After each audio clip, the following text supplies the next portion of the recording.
Senior Morris to the podium and to do our invocation.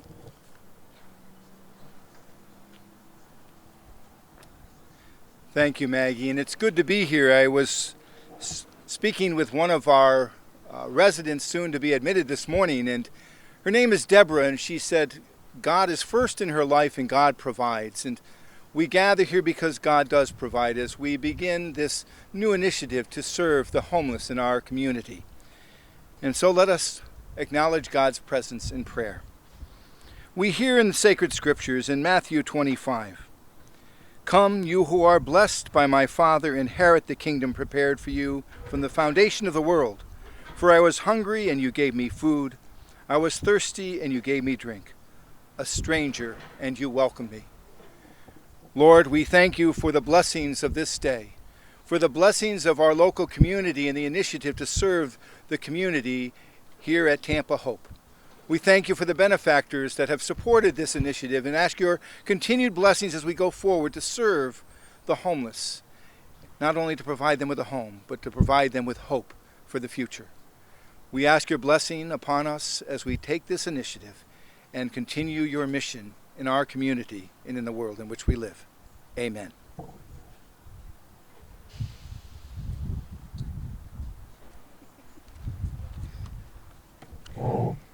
Thank you all so much for joining us today. We are finally here. It is an exciting day. Welcome to Tampa Hope.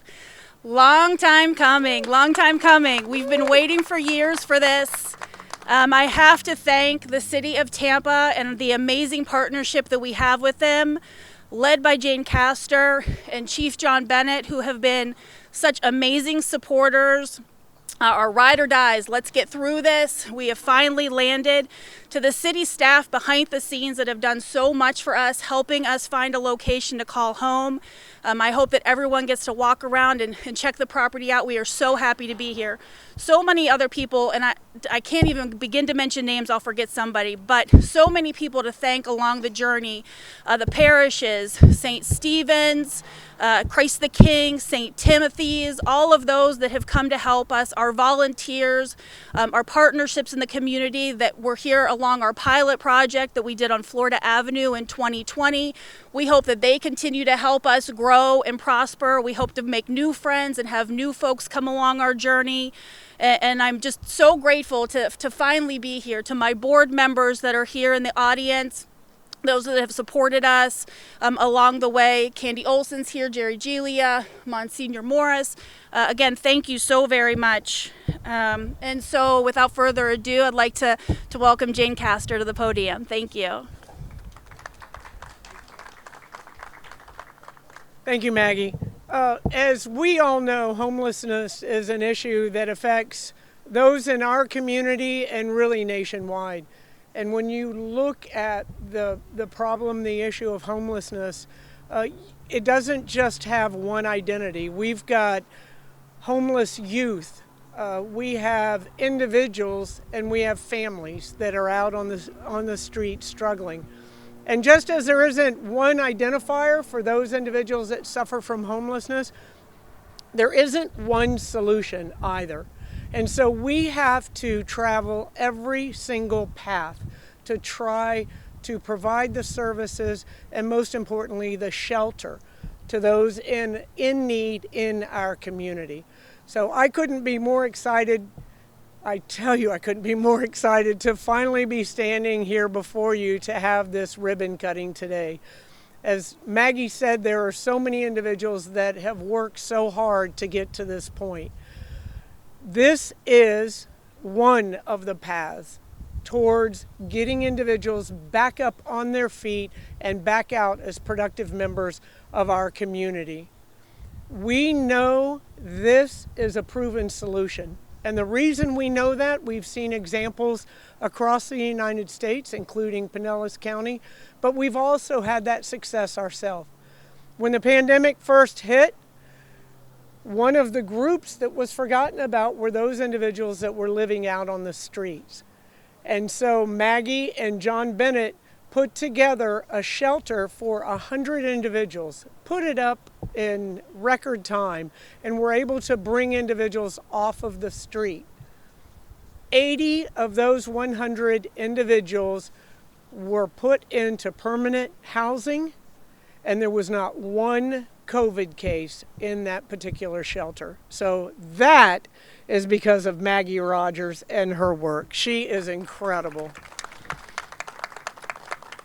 And now we get to bring a permanent structure, Tampa Hope, to bring here for up to 300 to 500 individuals, to be able to bring them here where they have a safe place to lay their head, but they also have the services that they need. We know that many individuals out on the street suffer from a variety of issues, whether it be addiction, whether it be mental health struggles, whether it be abuse, economic issues, whatever it is, we are going to bring them to this location, provide those wraparound services so they can get back up on their feet and back out in the community. And the services that they are looking to provide here 24 hours a day include case management, 3 daily meals. I know I saw Kelly from Feeding Tampa Bay. There's Kelly. Feeding Tampa Bay is going to be providing 3 meals a day out here for all the individuals that will be sheltering here. Meals or bathroom, showers, toiletries, clothing, medication, basic medical and dental care, mental health assessment, behavioral counseling, substance abuse counseling, employment assistance, transportation, financial counseling, and housing assistance. That's a lot. That is the definition of wraparound services, and that's what we're providing here today, in addition to providing hope to up to 300 individuals in our community. As Maggie said, the number of people that we have to thank that are involved in this it's endless. Everybody in our community has come together, whether it be to provide sheets for the cottages, whether it be to provide clothing, whatever service from monetary to individuals coming out and lending a physical hand to build the structures.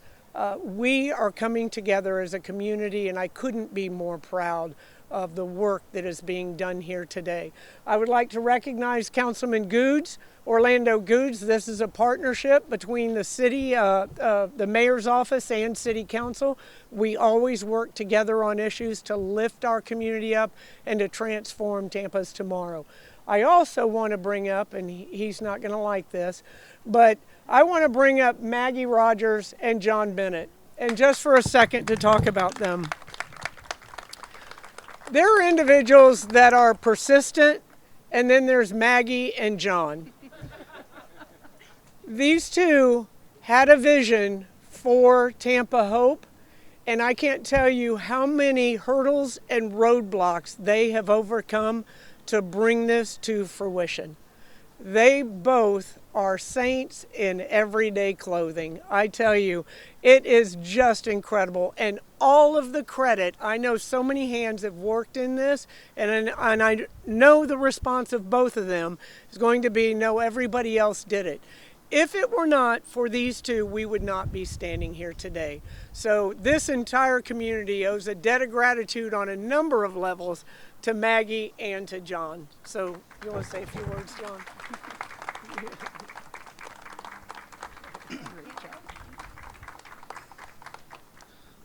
Thank you, Mayor. Thank you, everybody, for being here this morning. You know, 10 years ago when we were at the police department, we had a vision to support homelessness because the officers on the front line see it 24 hours a day, 7 days a week, and they're always looking for resources to help people without filling up the jails, without filling up the hospitals, without filling up the mental health facilities. And that's what Maggie and her team bring here. They bring those wraparound services and a place that you can stay 24 hours a day, 7 days a week until you get back up on your feet and you get into the continuum of care that gives you permanent and affordable and sustainable housing, which is another facet of the mayor's strategic plan, is affordable housing. I also need to extend a great amount of thanks and gratitude to our development and economic opportunity departments and our growth management team, and especially our housing department run by Kayon. Keon is amazing. The mayor gave us our first opportunity as city employees to go out and do the point-in-time count 2 years ago before COVID. No other city has ever done that, allowed the staff to go out and count homelessness to make sure that we had good data to work with. So there's just been a tremendous amount of support for over a decade of trying to get our homeless and our houseless, especially our single adults, off the street into a safe environment and not sleeping on the bus mall or cubby holes or alcoves or anywhere else that's unsanitary or unsafe. This is about health, safety, and welfare. That's really what it comes down to. And we can't wait till we can partner more with the public and allow them to share information with us and have one single spot to bring all the resources, whether, as the mayor said, whether it's clothing or food or any other things that support the homeless until they get back up on their feet. So this is a very exciting time for us, over 10 years coming, and we're grateful, as the mayor said, to City Council to continue to support our strategic plan and the budget that allows this to happen. So thank you.